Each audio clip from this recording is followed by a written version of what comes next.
চামকানু মহন্ত, সিদ্ধাৰ্থ শৰ্মা আৰু শেখৰজ্যোতি মহন্ত একদম মানে কি ক'ম আৰু তিনিওজনে একেবাৰে আচলতে তহঁতক জন বুলি ক'ব নালাগে।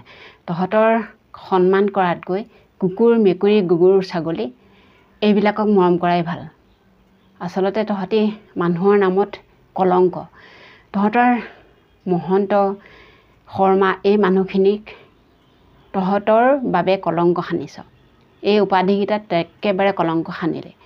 তহঁতি মৰিলে তহঁতৰ মাংস কাউৰী শগুনেও নাখাব। তহঁতি ভাবিছিলি চাগে জুবিন দাক বিদেশত নি, ভাৰতৰ বাহিৰত নি এনেকুৱাখিনি কৰিলে হয়তো অসমৰ ৰাইজে গম নাপাব। অসমৰ ৰাইজক বুৰ্বক বুলি ভাবিছ নহয়নে? অসমৰ ৰাইজ বুৰ্বক নহয়। তহঁতি এনেকুৱা এটা ডাঙৰ কাম কৰিলে যিটো কাম অসমৰ ৰাইজে আজি কেইদিন হৈ গ'ল দেখিছ? আজি বহুত কেইদিনেই হৈ গ'ল, কিন্তু অসমৰ ৰাইজে পাহৰিব পৰা নাই। তেওঁ গান হওক, তেওঁ স্মৃতিবিলাক হওক, তেওঁ কথাবোৰ হওক। আজি 2-3 বছৰ আগৰ পুৰণা ভিডিঅ'বিলাক চাই চাই আজিও মানুহে তেওঁ চকু পানী টুকিছে। কিন্তু তহঁতি কি কৰিলি? তহঁতি এনেকুৱা পিখাঁচ নে?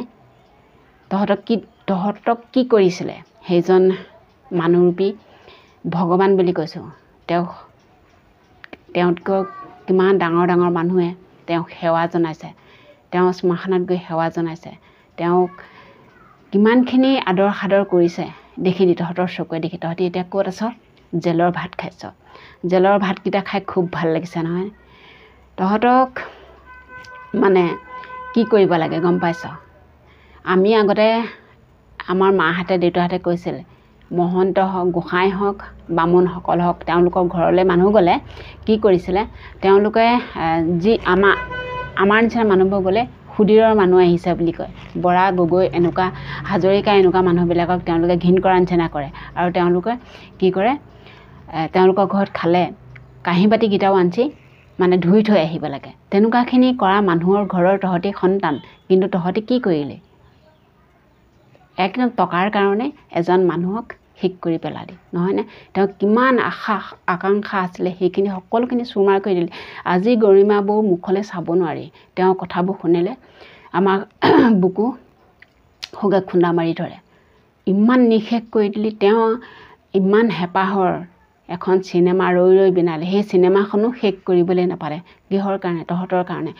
এই অসুস্থ মানুহজনক নি তহঁতি আজি কি কৰিলিগৈ? তহঁতি যদি কেয়াৰ ল'বই নোৱাৰ বা নেজান, নিজৰ কামত ব্যস্ত হৈ থাক, সেই অসুস্থ মানুহজনক তহঁতৰ নিব কি প্ৰয়োজন আছিলে? এক মানে টকাৰ কাৰণে তহঁতি সেই মানুহজনক একেবাৰে নিশেষ কৰি পেলালি। তেওঁ যদি অসুস্থ হৈ বিচনাত পৰি থাকিলেহেঁতেন তেতিয়াও অসমৰ ৰাইজে মানি ল'লেহেঁতেন। কিন্তু এতিয়া তেওঁ অসুস্থ হৈ থকা নাই, তেওঁ একেবাৰে অজান দেশলৈ গুচি গ'ল, সকলোকে এৰি থৈ। নিচেই কাষতে থকা সেই গৰিমা বৌজনী দেখিলে বাৰু কেনেকুৱা লাগে? তহঁতি এবাৰ উপলব্ধি কৰিছ নহয়? তহঁতি এতিয়া ঘৰত নাই, জেলৰ ভিতৰত আছে। তহঁতৰ ঘৰৰ সন্তানবোৰে কেনেকুৱা লাগিছে? তহঁতৰ মানুহজনী অহা যোৱা কৰিছে। তহঁতৰ মানুহজনী বুলি ক'বলৈ নাই। তেওঁ এটা ভিডিঅ' পাইছিলোঁ জুবিনদাৰ মৃত্যুৰ পাছত, যি হাঁহি হাঁহি কৈছে কিনো ক'ম, 2টা বজাতে ফোন আহিলে, আমাৰ তেওঁ আকৌ জড়িত আছে নহয়। সেই কথাষাৰ কৈ খুব মানে চামকানু মহন্তৰ ঘৈণীয়েকে হাঁহিছিল। সেই ভিডিঅ'বিলাক আমি পাইছোঁ, নোপোৱা নহয়। বহুত ভিডিঅ' চাই থাকোঁ তহঁতৰ। কিন্তু তহঁতৰ নিচিনাবিলাকক কি কৰিব লাগে গম পাইছ? হয়তো 2-3 বছৰ, 4 বছৰ, 5 বছৰৰ পাছত হয়তো তহঁতক জেলৰ পৰা এৰি দিব পাৰে, ক'ব নোৱাৰি। মানে তেনেকুৱা বহুত দেখিছোঁ, তেনেকুৱা এৰি দিছে বহুত দেখিছোঁ। সেইকাৰণে কৈছোঁ মুকলি আকাশৰ তলত দুফালে হাত মেলি পৰে ঘৈণীয়ে চবেই একেবাৰে হাঁহি খিকিন্দালি কৰি থাকিব। কিন্তু তহঁতক যদি অসমৰ মানুহে পায় নহয়, একেবাৰে পিচি পেলাব। তহঁতি নাভাবিবি জেলত থকা সময়কণহে তহঁতি নিৰাপদে আছ আৰু নিৰাপদে থাকিবি। যদি তহঁতি কেনেবাকৈ মুকলি আকাশৰ তললৈ আহ, তহঁতৰ অৱস্থা কি হ'ব চাই ল'বি। মিছা কৈছোঁ যদি চাই ল'বি। এদিন তহঁতক মানে এনেকুৱাই গতি কৰিব নহয়, তহঁতৰ মাংস কুকুৰ, মেকুৰী, শিয়ালেও নাখাব। এনেকুৱাই অৱস্থা কৰিব। শুনিছ? কুকুৰ পোৱালি চামকানু মহন্ত, সিদ্ধাৰ্থ শৰ্মা আৰু শেখৰজ্যোতি মহন্ত।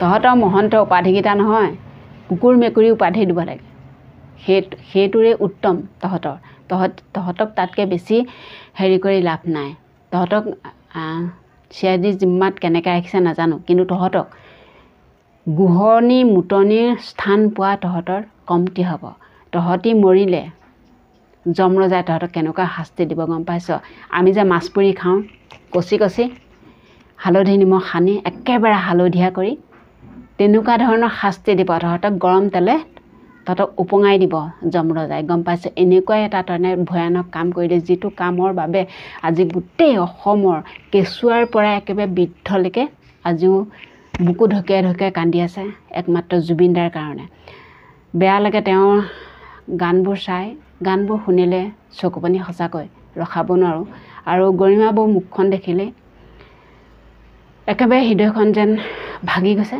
তেনেকুৱা লাগে এনেকুৱা নৰপিশাচ মানুহ থাকেনে বা মাত্ৰ টকাৰ কাৰণে তহঁতৰ দুটা হাত নাই তহঁতৰ দুখন ভৰি নাই নিজে কৰি খাবলৈ সেইজন মানুহৰ গীত মাতবোৰ বেচা কিনা কৰি তহঁতি একেবাৰেই মানে মানুহজনক শেষ কৰি পেলালি নহয়নে তাৰ বাদে তহঁতি কিবা কৰিব পাৰিলি জানো নোৱাৰিলে এতিয়া তহঁতি কি কৰিবি তহঁতৰতো সকলো সম্পত্তি লৈ লৈছে চিজ কৰি পেলাইছে ঘৰ দুৱাৰ পৰ্যন্ত এতিয়া তহঁতি কি ৰাস্তাৰ ভিক্ষাৰীহে খাবি তহঁতি এতিয়া পথৰ ভিক্ষাৰী আৰু তহঁতক ভিক্ষা দিওঁতা এই অসমত কোনোৱে নোলাব হয়তো আজি নালাগে কালি নালাগে চিৰ জীৱনৰ কাৰণে তহঁতক ভিক্ষা মানে কাঁহী বাতি হাতত লৈ যেনেকৈ ভিক্ষাৰীসকলে মন্দিৰে চন্দিৰে ৰাস্তা পদূলিয়ে ভিক্ষা মাগি ফুৰে তহঁতেও এনেকৈ ভিক্ষা মাগি ফুৰিব লাগিব এদিন তহঁতৰ এইখিনি খাও নিশ্চয় লাগিবই অসমৰ ৰাইজৰ খাও তহঁতগিটাৰ গাত নিশ্চয় লাগিব আৰু চামকানু মহন্তই কি কৰ তোৰ ফেষ্টিভেলবিলাকত মানে যিসকল চেলিব্ৰিটিয়ে নাচিবলৈ যায় এক্টিং কৰিবলৈ যায় গান গাবলৈ যায় বিশেষকৈ ছোৱালীসকলে মহিলাসকলক এৰাতি থাকিবলৈ মাত নহয়নে তোৰ সেই মানুহজনীৰ লগত এৰাতি গোটেই বিয়া পতাৰ পৰা ৰাতিটো শুই আমনি নালাগিলেনে আকৌ যে সেই চেলিব্ৰিটিসকলক তই তেনেকুৱা ধৰণৰ প্ৰস্তাৱ দিয় এইবোৰ আমি নিজে কোৱা কথা নহয় তই যাক প্ৰস্তাৱ দিছিলি এৰাতি থাকিবৰ কাৰণে তোৰ ফেষ্টিভেলত গান গাবৰ কাৰণে ফেশ্বন শ্ব'ত যোগদান কৰিবৰ কাৰণে সেইসকলৰ নিজৰ মুখেৰে কৈছে কাৰণে আমিবোৰে ক'বলৈ পাইছোঁ বুজিছ তহঁতৰ নিচিনাবোৰক আমাৰ নিচিনা মানুহে পোৱাহেঁতেন কি কৰিলোহেঁতেন ঠিকনাই নাই জেগাতে একদম ভোট জলকীয়া দি দিলোহেঁতেন গম পাইছ